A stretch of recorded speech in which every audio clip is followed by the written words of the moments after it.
Other planets that are interesting when it comes to the Protheans are Ilos, of course, because that's where you find Vigil, and that's where the conduit is. Eletania. This is another planet on Mass Effect 1. If you got the little trinket that the Asari consort gives you, she gives you the option of getting that little trinket. If you got it and you go to Eletania, there's a Prothean artifact, and Prothean artifacts are usually spheres, like these they look like they're almost crystal or metal, but they're like round spheres, and they have, if you look into it, you don't see your reflection. One of these artifacts that was exactly the same was in the Firewalker downloadable content. That I didn't, when I was playing it, I was like, what's the point to this? It's just introducing this new vehicle. But at the very end, there's this little mission where you go to a planet, I forgot what it's called, but you find this Prothean artifact. And I was like, ooh, cool. And you actually get to keep the artifact. And Shepard has the artifact in his cabin. And it turns small, though. Like, it's huge, and then it just turns small, and he has it, like, so he can carry it. But this Prothean trinket that the Sari consort could give you, it actually causes you to have a vision when you're in front of this artifact on Eletania. So in this vision, you are like this caveman, and you're just like going about your business, but it says that you feel that there's something in the back of your head, like something's there, and that you see this beast, this shining beast, up in the sky, in the clouds, looking down on you. And the way that you interpret that is it's a ship. But for a caveman, it was like something like a beast, right? It was like, what the hell is that? But that it's looking down on you, and that it takes off. That you're going about your own business, doing your own thing, but you're constantly feeling like someone is watching you, and you feel something in the back of your head, that someone's observing you, everything you do. Turns out that it's the Protheans, and at the end, the Protheans like abduct you, and you wake up. Shepard wakes up. But it's very interesting because it's like, wow, it actually goes into the Protheans observing the humans. They actually, they got up close and personal. Like, they take the humans and actually put tracking devices into them, and they abducted this caveman. And what kind of tests did the Protheans do on humans? I just find it very interesting. Another one is on the Vostok system, and this one involves the theory that I was talking about. Mars, of course, that's where the Prothean ruins are, the observation posts and all that. Eden Prime, that was the first Prothean beacon that Shepard and Saren came in contact with. It's where they found the message. Vermeer, the Prothean, there's another Prothean beacon on there.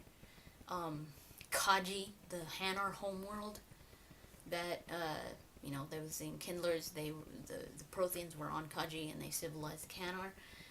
Copus, that's the one that I was talking about with the Prothean spherical relic for the Firewalker downloadable content. So let's get into this theory. The person that put it up on the Bioware social network is called JKA Nosy Spy. And this person, I'll put the link at the description so that you can check this out, because it's got a lot of information and it's very interesting. So what this guy says is that he mentions the teaser trailer right before, but like during the VGAs, before Mass Effect 3 was announced, when people were still guessing what that whole sniper thing was, like what game was it, before it was said that it was Mass Effect 3, that teaser, when that teaser was going, when people were starting to see clips of that teaser on Twitter, BioWare started to post up numbers, like just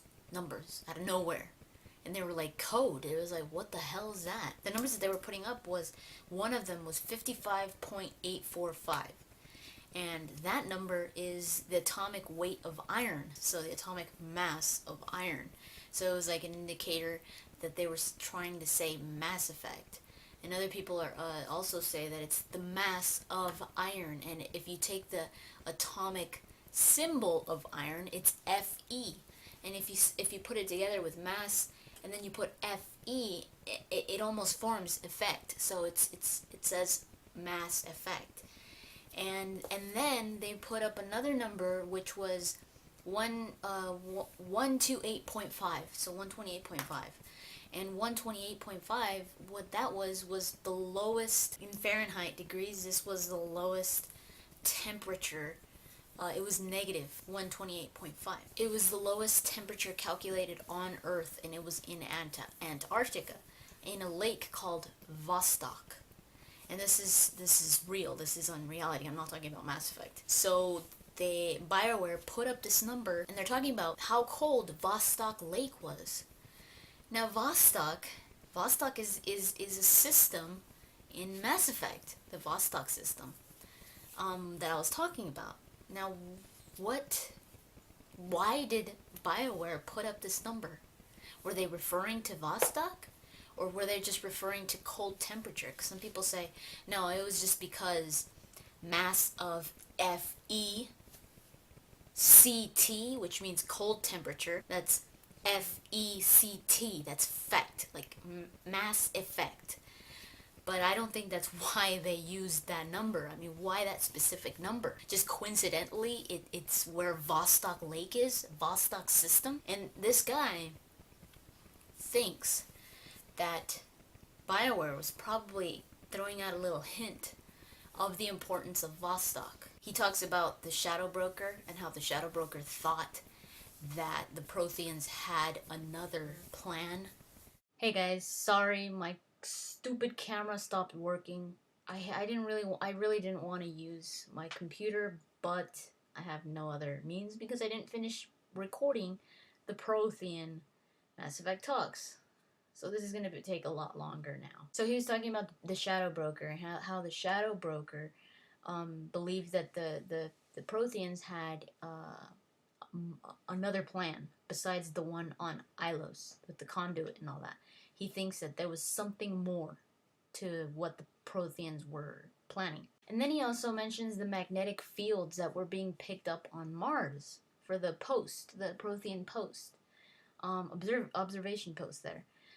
They were emitting magnetic fields, and if you know anything about Vostok Lake, the actual Vostok Lake in reality, like on Earth for reals, it also emits electromagnetic fields. Like there's some kind of anomaly there. Like if you're superstitious and all that, some people have their ideas about what it is and all that. But there's some kind of anomaly in Vostok Lake.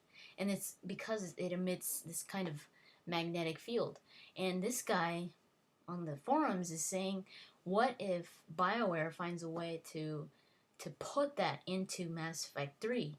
Like, find a way to fit that into the story, like actual occurrences into Mass Effect, where they maybe use this actual anomaly and make it into some kind of Prothean base, like another Prothean base that nobody knew about, because of the magnetic fields that it's emitting, like it was on Mars. So he says that this guy says that he thinks there is another Prothean research base, maybe in the Vostok system, on Lake Vostok on Earth, or I don't know. Since, it is known that the Protheans would come to Earth physically, so maybe they had another facility here or something. So that's going to be interesting. I just found his idea very interesting, because I was like, ooh, that would be pretty cool, actually. I would love to see the Protheans physically. Like, I don't want them just to come up, like, for you to be looking for information from the Protheans, and that's the only connections that the Protheans have to Mass Effect 3. I hope they're actually physically there, because that was an original plan of BioWare. They said they scratched that plan out, but who knows, maybe they just want to keep it a secret or something, or surprise. So the Protheans are just a huge topic, and they're They're an awesome topic, actually. I love reading about the Protheans. At first, I was like, how the hell are they even going to introduce a Prothean? What are they, where did he come from? Like, what, how are they even going to explain that? But now that I think about it, I'm like, well, those scientists that lived, that were able to survive in cryogenic stasis for centuries, nobody knows what happened to them. I mean, it's not set fact that they died on the Citadel. So what happened to them? You can't prove that they died. So I were already confirmed that the Protheans are going to play a major role in Mass Effect 3. This was a tweet. This was on Twitter. So I'm excited to know that. Very, very excited. So next week I'm going to be talking about the Reapers. I'm going to go into detail about the Reapers. So you don't want to miss that Mass Effect talks either. I'm going to try to have it up by Friday. I might even record it on Thursday if I can, but I really want to get that topic out there, and I really want it up by Friday because I don't want to make you guys wait again. Like always, if you guys have anything to add or to ask, feel free in the comments or send me a message. Freaking Charlie makes so much noise. So I think I'm gonna end it there. I hope you guys enjoyed this topic and found it informative, and I will talk to you guys later. Oh, and just in case you guys were wondering what happened to the Board of Awesomeness, it actually fell. Yeah. It was being held up by tape, and it kept on like unsticking until it finally just went boom. Scared the crap out of me. So that you guys could feel that you're up on the Board of Awesomeness, I'm gonna show it. So there you guys are. Sorry, I can't find my tape, so I can't put it up there. But I will have it up there in my next video. Sorry about that.